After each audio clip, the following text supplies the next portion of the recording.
पर्याय की ओर से अनेक प्रकार की बातें बताकर आचार्य छठी गाथा में शुद्ध ज्ञायक जो ध्रुव और अविनाशी है, अनादि अनंत है, उसकी चर्चा हमारे भव के अंत के लिए प्रारंभ करते हैं।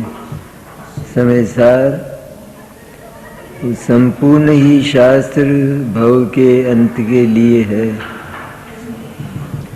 समय सार को पाकर यदि भव के अंत की कला नहीं सीखी तो वह समय सार उपलब्ध नहीं हुआ, हमें प्राप्त नहीं हुआ। हमारे हाथ में भले ही आया हो, हमने उसे सुना भी हो, सुनाया भी हो, पढ़ा भी हो, लेकिन वह सब व्यर्थ गया, क्योंकि उसमें जो कष्ट हरण का, दुख हरण का मंत्र था, वो मंत्र हमने नहीं सीखा। और उस मंत्र का विधान आचार्य छठी गाथा में करते हैं। हमको छठी गाथा से अपनी वर्तमान परिस्थितियों के संबंध में शांति भी बहुत मिलती है, क्योंकि जो मोह राग द्वेष के भाव, शुभाशुभ भाव वर्तमान में हमारे चलते हैं, विद्यमान हैं, वे हमारे सामने एक बहुत बड़ी समस्या के रूप में आते हैं। इनका क्या करें, इनका अभाव कैसे हो? तो उसका उत्तर आचार्य देते हैं कि पहली बात तो ये, इन भावों के अर्थात शुभाशुभ भावों के होते हुए भी ध्रुव चैतन्य तत्व है ज्ञायक, जिसको ज्ञायक कहा है यहाँ, वह ज्ञायक तत्व मोह राग द्वेष रूप शुभ और अशुभ भाव रूप नहीं होता, क्योंकि उसमें मोह राग द्वेष का और शुभाशुभ भाव का अभाव है। मोह राग द्वेष उसके संबंध में जितने भी विकल्प करते हैं, जितनी भी वार्ता करते हैं, उस ज्ञायक के संबंध में मैं मोही रागी द्वेषी हूँ, ऐसी जो वार्ता, वह वार्ता बिल्कुल असत्यार्थ है, झूठी वार्ता है वो। इसलिए मोह राग द्वेष झूठी वृत्तियाँ हैं।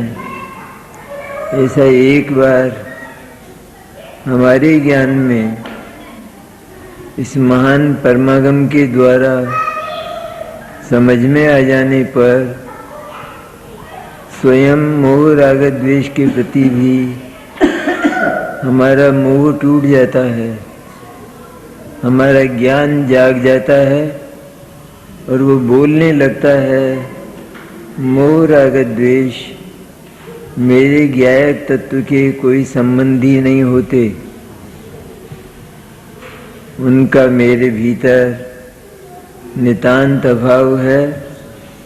वे बाहर ही बाहर, मेरे से बाहर रहकर मेरे संबंध में कितनी ही बकवास करते हों, कितना ही मेरा अपलाप करते हों, अपवाद करते हों, लेकिन मैं तो जैसा का तैसा पवित्रतम ध्रुव तत्व के रूप में त्रिकाल विद्यमान रहता हूँ। मेरा उन वृत्तियों से कुछ बिगड़ता नहीं है, ऐसा एक सुंदर समाधान आचार्य इस गाथा में प्रस्तुत करते हैं। अनेक गाथाओं में आता है, पर ये तो प्रारंभ की है, इसलिए आचार्य कहते हैं कषाय का चक्र उदय के रूप में चल रहा है, उसके साथ में हमको कषाय के भाव, मोह राग द्वेष के भाव भी हो रहे हैं। लेकिन आचार्य ने बड़ी भारी तसल्ली दी, इतना सब कुछ होते हुए भी हमारा जो पवित्र ज्ञायक तत्व है, परिणाम रहित, पर्याय रहित, जिसमें परिणमन का और परद्रव्य का, पर भाव का अभाव है, वह ज्ञायक कभी भी शुभाशुभ भाव रूप, मोह राग द्वेष रूप नहीं होता। ऐसा सुनते ही हमारे चित्त में प्रमोद उत्पन्न होता है, साहस उत्पन्न होता है। अरे ये तो बड़ा विस्मय हुआ, मैंने जो अनादिकाल से मोह राग द्वेष की अनंत वृत्तियां की, वे वृत्तियां मेरे ज्ञायक तत्व को, ध्रुव तत्व को, जैसा करुणानिधि गुरुदेव ने कहा, मुझे ज्ञायक बताया, मुझे वो ध्रुव तत्व बताया, उस ध्रुव तत्व का वे स्पर्श भी नहीं कर सकी। इतनी जटिल वस्तु व्यवस्था है कि पर्याय द्रव्य का स्पर्श करती नहीं है, द्रव्य पर्याय से सदा रीता रहता है, पदार्थ परिणमन करता है, ये व्यवहार नय की भाषा है। आत्मा मोही रागी द्वेषी है, ये व्यवहार नय की भाषा है। वास्तव में देखा जाए, मोह राग द्वेष को एक ओर करके जब हमारा भाव शुद्ध ज्ञान उस शुद्धात्मा की ओर जाकर शुद्धात्मा का संवेदन करता है, तो वहाँ मोह राग द्वेष का कतई अनुभव नहीं होता। राग द्वेष साइड में पड़े रहते हैं, राग द्वेष वहाँ अलग चलते रहते हैं, लेकिन उनके विद्यमान होने पर भी राग द्वेष और उनसे उत्पन्न होने वाला सुख दुख, उसका अनुभव उस शुद्ध संवेदन के समय नहीं होता है। इसका अर्थ यह है कि यदि मोहादि की वृत्तियाँ आत्मा के भीतर होती, तो आत्मा का अनुभव होने पर उनका भी अनुभव होता, लेकिन उनका कतई अनुभव नहीं हुआ। एकमात्र शुद्ध चैतन्य तत्व का अनुभव हुआ और उसके फल स्वरूप अतीन्द्रिय आनंद जो आत्मा के भीतर भरा है, वो उछल पड़ा और उसका वेदन होने लगा और आत्मा आनंदित हो गया। सुख और दुख पड़े हैं, राग द्वेष पड़े हैं चारित्र की पर्याय में, तो वो भी रहेंगे कि नहीं रहेंगे, क्योंकि अभी चारित्र की पूर्णता नहीं है। चारित्र की पूर्णता नहीं होने पर भी सम्यक दर्शन और सम्यक ज्ञान तो पूरे ही हो गए हैं, पूरा ही है। भाव शुद्ध ज्ञान भी पूरा ही है, केवल ज्ञान की अपेक्षा अधूरा। लेकिन केवल ज्ञान और भाव शुद्ध ज्ञान में शुद्धात्मा को जानने की अपेक्षा कोई अंतर नहीं है। जैसा भाव शुद्ध ज्ञान जानता है, वैसा ही केवल ज्ञान निरंतर जानता है। तो इस तरह से उस शुद्धात्मा का आचार्य ने आविर्भाव किया, ज्ञायक का आचार्य ने आविर्भाव किया, अर्थात उसे सर्वोपरि तत्व के रूप में स्थापित किया।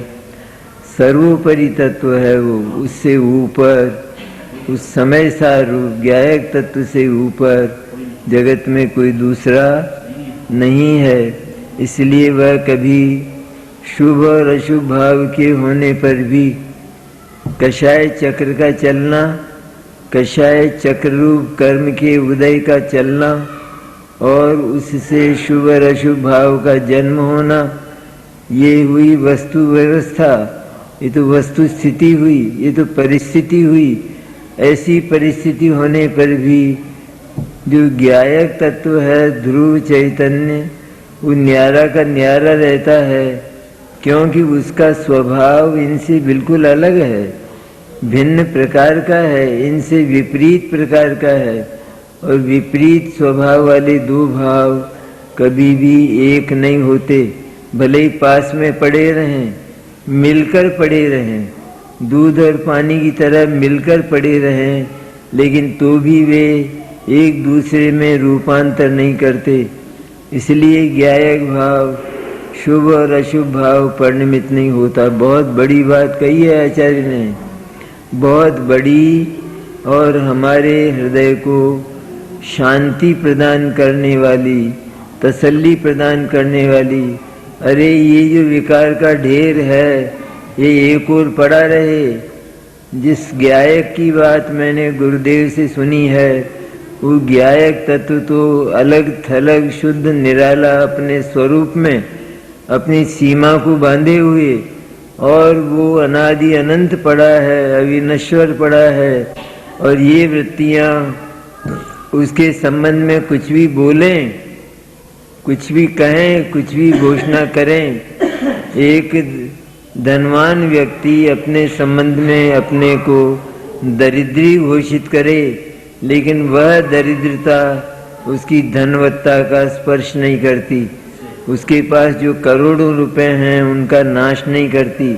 उनका नाश करके वो दरिद्रता रूप नहीं बन जाता, वो तो वो का वही रहता है। और ये दरिद्रता के बोल अपने अलग चलते ही रहते हैं, ये झूठे हैं, ये निस्सार हैं, ऐसी वस्तु नहीं है। इसी प्रकार शुभाशुभ भाव जैसी, कल शुभाशुभ भाव की अपन ने विस्तार से चर्चा की थी। ये भाव अकिंचित कर हैं, अर्थात इनके विकल्पों में जो बात चाहिए जाती है वो बात करने को ये शुभाशुभ भाव समर्थ नहीं है, और ये भाव विकारी हैं।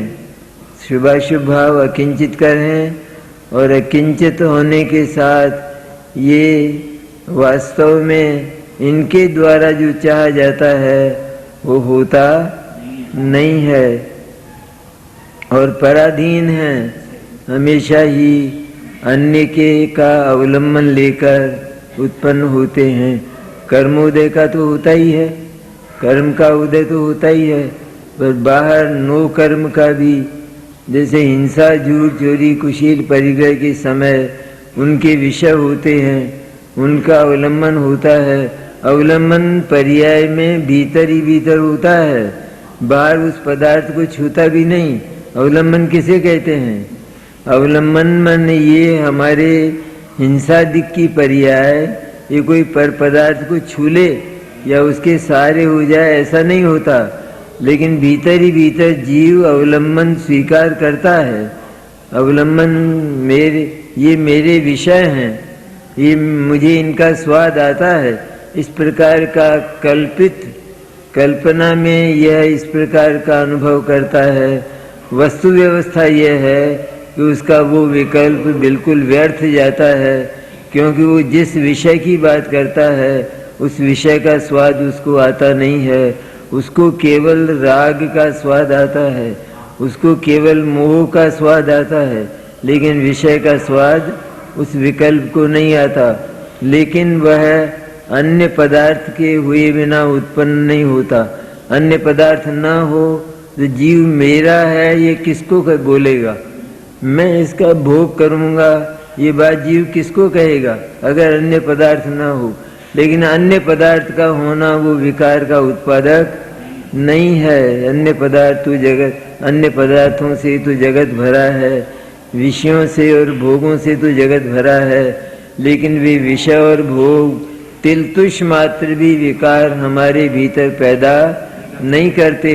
ये जीव का मोह है कि जिसके कारण जीव पागल है, मदमत्त है, और उसके कारण उत्पन्न होने वाले राग द्वेष वे पर पदार्थ के अपने भीतर ही भीतर मैं इसका अवलंबन करता हूँ, मैं इसका भोग करता हूँ, मैं इसका रस लेता हूँ, रसास्वादन करता हूँ, इस तरह भीतर ही भीतर विकल्प करता हुआ वो विकल्प भी आत्मा के बाहर नहीं निकलता, उस विषय का स्पर्श वो नहीं करता और विषय उसका स्पर्श नहीं करता, फिर भी वो पर पदार्थ होता है तो उसके होने पर ही उसका अवलंबन लेकर वो उत्पन्न अपने भीतर ही भीतर अवलंबन लेकर अवलंबन का विकल्प करके वो उत्पन्न होता है।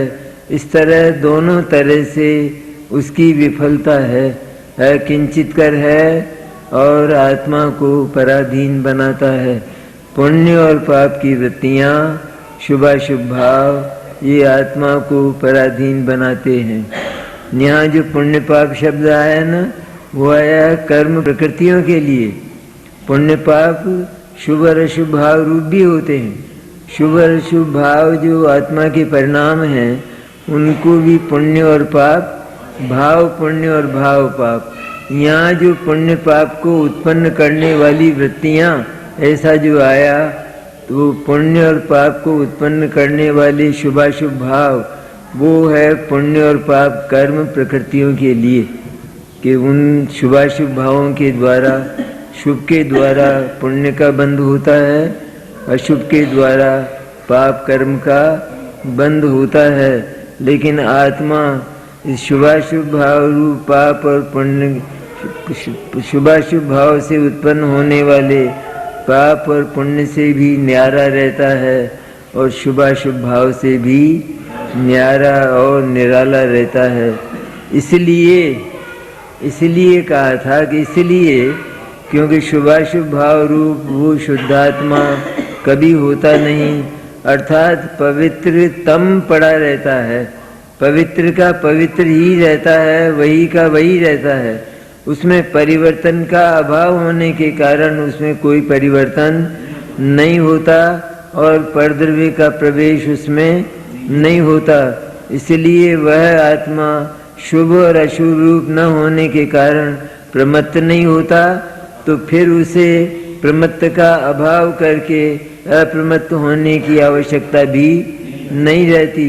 इस प्रकार प्रमत्त और अप्रमत्त दोनों प्रकार से आत्मा नहीं है। उसका सीधा अर्थ ये हुआ कि आत्मा पर्याय मात्र नहीं है, पर्याय मात्र का उस आत्मा में अभाव है। ऐसा एक बार पर्याय को जानकर, द्रव्य पर्याय स्वरूप पदार्थ को पूरा जानकर, फिर ये जो पर्याय है, ये पर्याय वास्तव में मेरे भीतर उत्पन्न होने पर भी विकारी है, क्षणभंगुर है, इसलिए मेरे अवलंबन के लायक, मेरे अहम के लायक नहीं है। इस प्रकार ज्ञान वो निर्णय करता है। हे और उपादेय बुद्धि से प्रति समय प्रवर्तित होने वाला ज्ञान, हे और उपादेय बुद्धि ज्ञान में प्रति समय होती है, अर्थात वह या तो स्व को अपना जाने अथवा वह पर को अपना जाने। इसी तरह जो द्रव्य और पर्याय ये परस्पर विरुद्ध धर्म वाले तत्व हैं। जो द्रव्य तत्व है वो ध्रुव तत्व है, जो पर्याय तत्व है वो अनित्य तत्व है, इसलिए परस्पर ये विरुद्ध हैं। परस्पर विरुद्ध होने के कारण दोनों एक ही समय में उपादेय नहीं हो सकते, अर्थात अहम करने लायक नहीं हो सकते।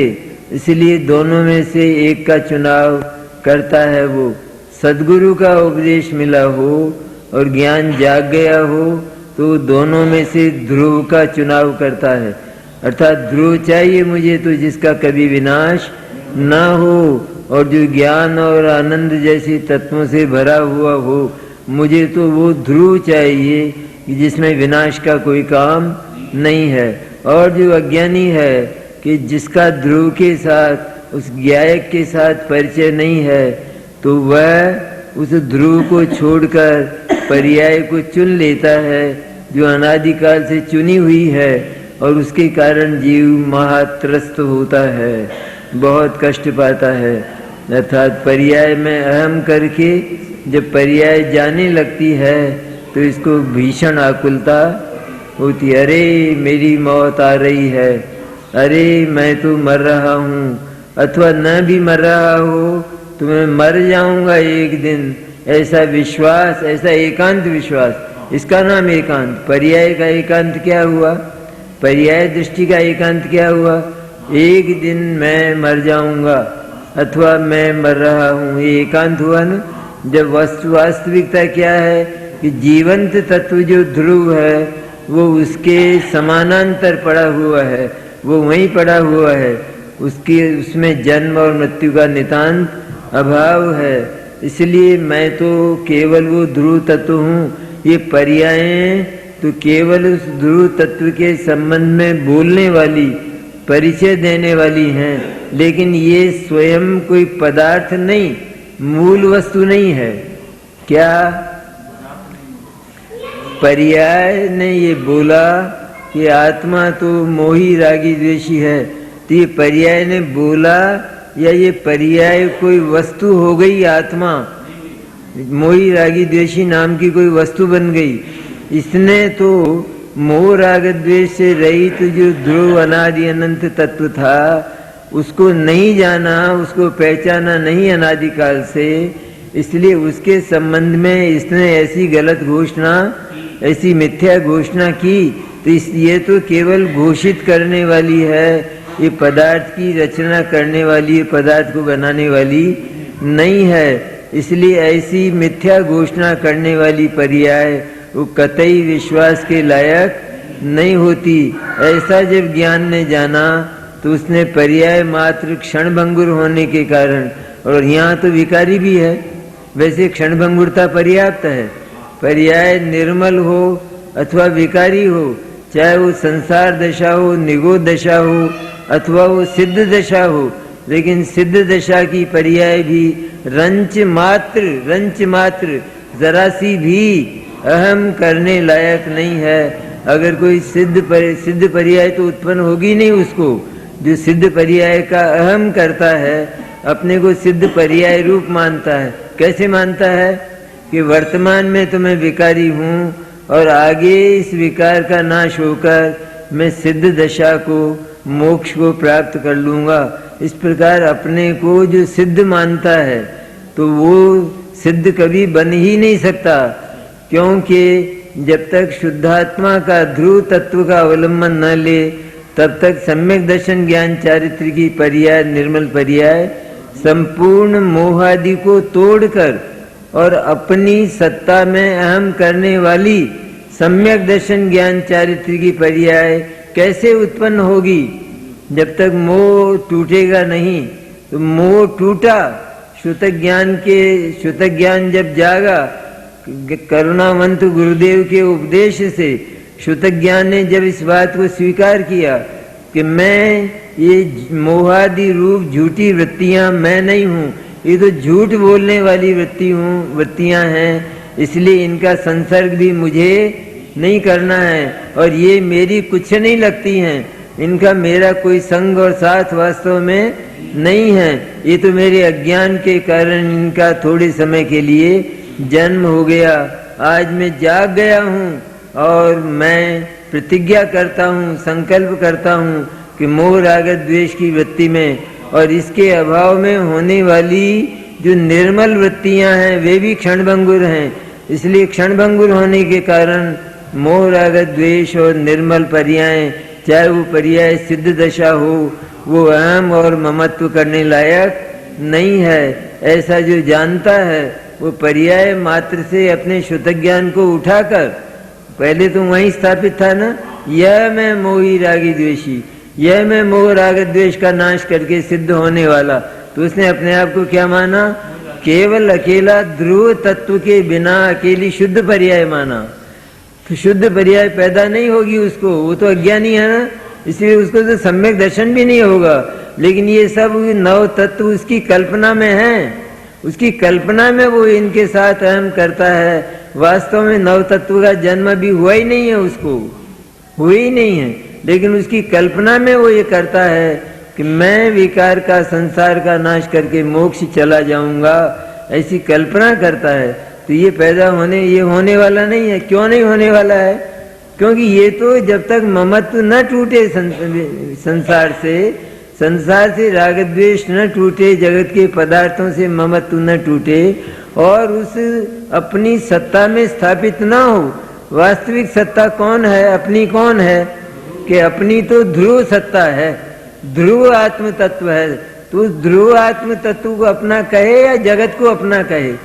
इसलिए ध्रुव आत्म तत्व को अपना कहने वाली जो पर्याय है वो सच्ची पर्याय है, वो सत्य पर्याय है, वो निर्ममत्व सम्यक दर्शन और सम्यक ज्ञान की पर्याय है, वो सम्यक चारित्र की स्थिरता करने वाली पर्याय है। इसका जब जन्म होता है जगत से ममत्व तोड़कर, झूठा है ना ममत्व, तो तोड़ना या नहीं तोड़ना? झूठा ममत्व कर लिया, किसी का लड़का है और उसके साथ झूठा ममत्व भीतर ही भीतर कर लिया, एक दिन मैं इस लड़के को अवश्य अवश्य अपने घर में रख लूंगा, ऐसा झूठा ममत्व, और वो कभी होने वाला नहीं है, क्योंकि उसके तो माता पिता और वो उनका उत्तराधिकारी है। ये सारी बात विद्यमान होने पर भी ऐसी कल्पना करना, वो कल्पना बिल्कुल मिथ्या है। इन मिथ्या कल्पनाओं से पार होकर शुद्ध ज्ञान यहाँ से उठकर जब शुद्धात्मा पर गया तो शुद्धात्मा के साथ उसने अपना ममत्व स्थापित सदा के लिए कर दिया। अरे यह एकमात्र ज्ञायक ध्रुव चैतन्य ही मैं हूँ, ऐसा जानते ही प्रमोद पैदा हुआ। अरे मैं क्षणभंगुर में विश्वास करता था तो प्रति समय आकुलता का जन्म होता था, क्षणभंगुर रूप ही अपने आप को मानता था तो आकुलता का जन्म होता था। अब आज मैंने अपने आप को अजर और अमर तत्व माना तो मैं तो अमरता की अमराइयों में केली करने वाला हूँ, मैं तो निरंतर उस आनंद का रसास्वादन करने वाला हूँ। ऐसा जिसने जाना उसने अपने ममत्व को वहां से उठाकर पर द्रव्यों से और क्षणभंगुर पर्याय से उठाकर शुद्धात्मा पर स्थापित कर दिया, और शुद्धात्मा पर स्थापित करते ही सच्चे ममत्व का, सच्चे अहम का जन्म हुआ। उस सच्चे अहम का नाम सम्यक दर्शन है और उस सच्चे संवेदन का नाम, उस सच्चे आत्मा का स्वसंवेदन, यही आत्म तत्व मैं हूँ, यही शुद्ध आत्म तत्व मैं हूँ। इस प्रकार का जो ज्ञान है वो स्वसंवेदन ज्ञान कहलाता है, वो सम्यक ज्ञान कहलाता है। उसका जन्म हुआ, उसके साथ ही आत्मा में स्थिरता और लीनता करके आनंद को उत्पन्न करने वाली स्वरूपाचरण चारित्र की पर्याय भी पैदा हुई। इस तरह तीनों का जन्म एक ही आत्मानुभूति में हो गया और वे तीनों के तीनों ही नहीं अनंत पर्याय, शुद्ध जितनी भी शुद्धि अनंत पर्याय में आई वे अनंत ही पर्याय शुद्धात्मा पर स्थापित हो गई। इस तरह से अपनी सत्ता पर सत्ताओं को अपना मानने वाला व्यक्ति तो अपराधी है, चोर है, झूठा है। मोह राग द्वेष की झूठी वृत्तियों को अपना मानने वाला, उस रूप अपने को स्वीकार करने वाला, वह भी झूठा है, वो भी अपराधी है। शुद्ध आत्मा को अशुद्ध मानना ये महान अपराध है। तो शुद्ध आत्म तत्व है ऐसा जानकर वो जो अशुद्ध वृत्तियां हैं वहां से अपने आप को तोड़कर, उनको बिल्कुल तोड़कर, मैंने कृत्रिम ममत्व था उनके साथ, उनको वहां के वहां रखो, उनके साथ झगड़ा नहीं करना है, संघर्ष नहीं करना है, तोड़ फोड़ नहीं करना है, कुछ नहीं करना है। ये मोह मेरा कुछ नहीं लगता, ये राग द्वेष मेरे कुछ नहीं लगते। बस इतना शुद्ध ज्ञान ने जाना और मोड़ लेकर शुद्धात्मा की ओर चला गया, शुद्धात्मा की ओर झुक गया। शुद्धात्मा में झुकते ही सम्यक दर्शन ज्ञान चारित्र रूप सच्चे ममत्व का, सच्चे ज्ञान का और सच्चे चारित्र का जन्म हुआ। तो इनकी पूर्णता का नाम सिद्ध दशा है। तो अज्ञानी को तो इसका जन्म ही नहीं होता, इसलिए वो कल्पना में अपने आप को सिद्ध मानता है कि मैं अज्ञान का अंत करके, संसार का अंत करके और सिद्ध बन जाऊंगा।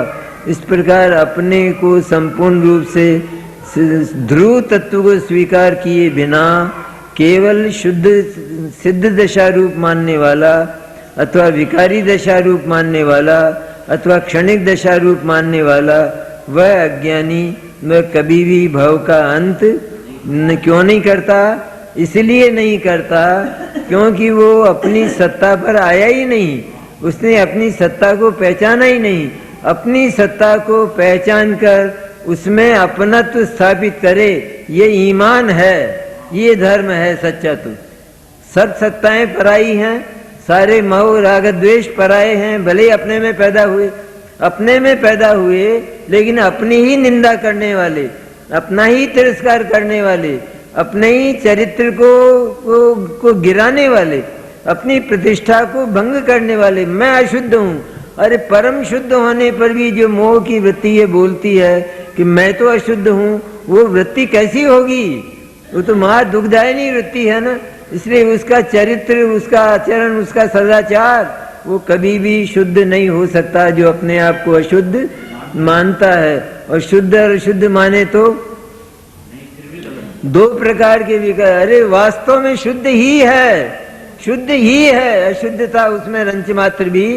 अशुद्धता तो केवल मोह राग द्वेष की काल्पनिक वृत्तियों से पैदा हुई है, वो केवल कल्पना है, कल्पना से उसका जन्म हुआ है। और कल्पना का शुतक ज्ञान के द्वारा नाश होते ही उनका नाश हो जाता है। कल्पना का नाश करने में क्या लगे, किसी को बुलाना पड़े तोड़ फोड़ करने के लिए?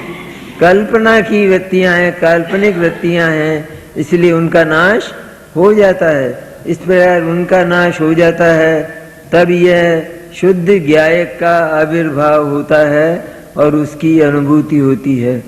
वो बात आचार्य इस पैराग्राफ की अंतिम पंक्ति में कहते हैं कि शुभाशुभ भाव रूप तो आत्मा नहीं हुआ, वो तो कभी हुआ नहीं, है नहीं और होगा नहीं।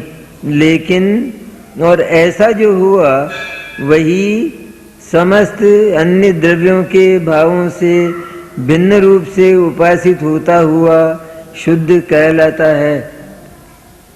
इधर गंभीर बात है थोड़ी।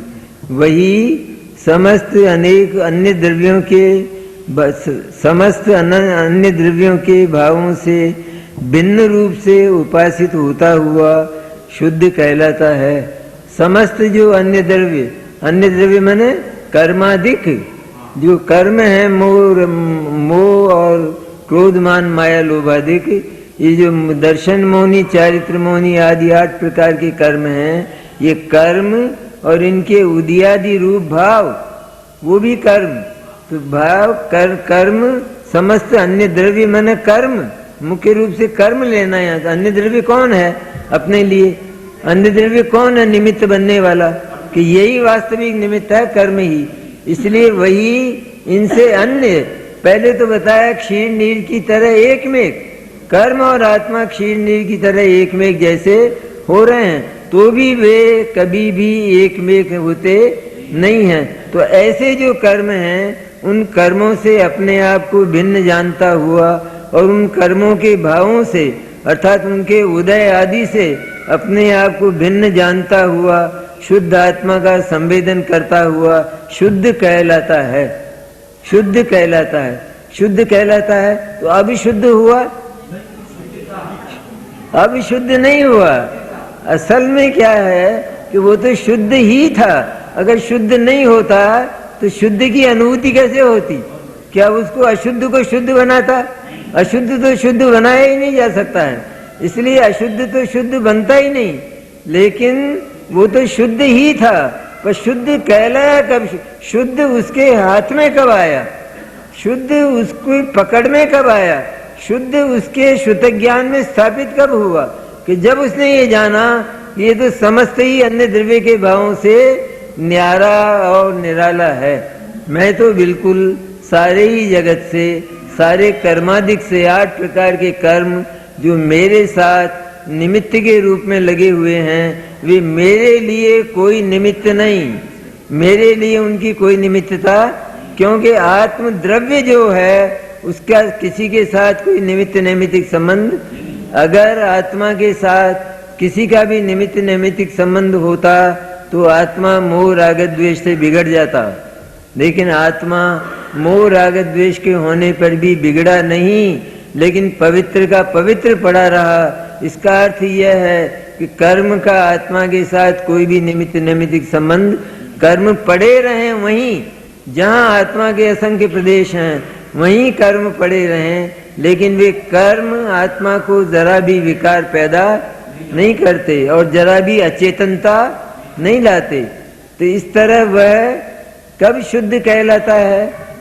शुद्ध तो था ही, ये बात तो पक्की हृदय में स्थापित रखना कि वो तो शुद्ध तो था ही, लेकिन यह मैं शुद्ध हूं ऐसा गुरुदेव की करुण कृपा से जब शुद्धात्मा का बोध हुआ और शुद्ध ज्ञान ने इस बात को तय किया कि अब मैं मोह राग द्वेष की ओर झांकूंगा भी नहीं, उनकी ओर मुझे देखना भी नहीं है, वे अपनी जगह पड़े रहें, वो पड़े रहें, मेरे साथ पड़े रहें, तो भी मुझे उनसे कोई मतलब, मेरे साथ पड़े रहें, मेरे साथ पड़े रहें, लेकिन मैं उनके साथ लगूं तब मैं मोही रागी द्वेषी अर्थात तब मैं विकारी हूं ना। वे पड़े रहें और मैंने उनको अपने आप से अलग जान लिया, बिल्कुल अलग जान लिया। जैसे धन धान्य आदि अलग हैं, उस तरह मोह राग द्वेष की झूठी वृत्तियां भी, जैसे झूठा आदमी अलग है ना, झूठा आदमी जैसे सत्य से और सत्यवादी से अलग है ना, वैसे झूठ उसके मुंह से जो झूठ वचन निकला है वो अलग है या नहीं? झूठा आदमी भी अलग है और झूठ वचन भी अलग है। इसी प्रकार मोह राग द्वेष की वृत्तियां, ये झूठी वृत्तियां होने के कारण वो सदा से अलग ही हैं और कर्म भी उनके उदय में होने, उन जिनके उदय से वे वृत्तियां पैदा होती हैं, वे कर्म भी मेरे से बिल्कुल न्यारे हैं। कर्म न्यारे, मोह राग द्वेष की वृत्तियां न्यारी, ये सब मेरे से न्यारे हैं। ऐसा दृढ़ता से जिसने निश्चय किया अपने शुद्ध ज्ञान में, ऐसा दृढ़ता से निश्चय कर लेने पर शुद्ध ज्ञान वहां से हट गया। मोह राग द्वेष में मोही हूं ऐसा जो जिसकी ध्वनियां निकलती थी, उसकी ध्वनि अब क्या हो गई? मैं तो निर्मोही हूं, मेरे में ममता का नाम निशान नहीं है, मैं निर्ममत्व तत्व हूं, जगत से न्यारा अलग थलग पड़ा हुआ, ऐसा बोल उसके मुंह से निकलने लगा। तो जब यह बोल उन समस्त अन्य भावों से भिन्नता के द्वारा जब शुद्ध ज्ञान के मुंह से निकला, तब वह उसने जाना कि मैं शुद्ध हूं, अर्थात शुद्ध का संवेदन करता हुआ वो जानता है कि मैं शुद्ध हूं, तब वो शुद्ध कहलाया। कब शुद्ध कहलाया? एक व्यक्ति जो महाधनवान है, बहुत धन वाला है और धन का पता नहीं है, मान लो बालक है कोई 10-12 बरस का और उसके पास अटूट धन उसका पिता धरती में रख गया है, लेकिन उसको पता नहीं है, उसको पता नहीं है तो वो धन वाला है ये बात कहां से कहेंगे हम? न तो वो स्वयं मानता है और न दूसरे इस बात को मानते हैं, दूसरे लोगों को भी पता नहीं है, तो वो धन वाला है ये बात कब होगी? कि जब वो धन, उसका ज्ञान उसको होगा, उसका परिचय उसको होगा और वो उस धन को प्राप्त करेगा, तब कहलाएगा ना धन वाला। पर धन वाला तो वो पहले से ही है, तो पहले से अगर नहीं हो तो प्राप्त किसको करेगा? किसको प्राप्त करेगा? किसका अवलंबन लेकर प्राप्त करेगा? इसलिए पहले से ही होने पर भी वास्तव में जिस समय उसने किसी हितैषी के द्वारा उस धन को जाना और उस धन को पाया, तब वह धन वाला कहने में आता है, तब वह धन वाला कहलाता है। वास्तव में तो धन वाला वो पहले से ही था, कि पहले से ही वो धन वाला था। इस तरह आत्मा उसका स्वभाव हुआ और वो स्वभाव कभी बदल नहीं सकता।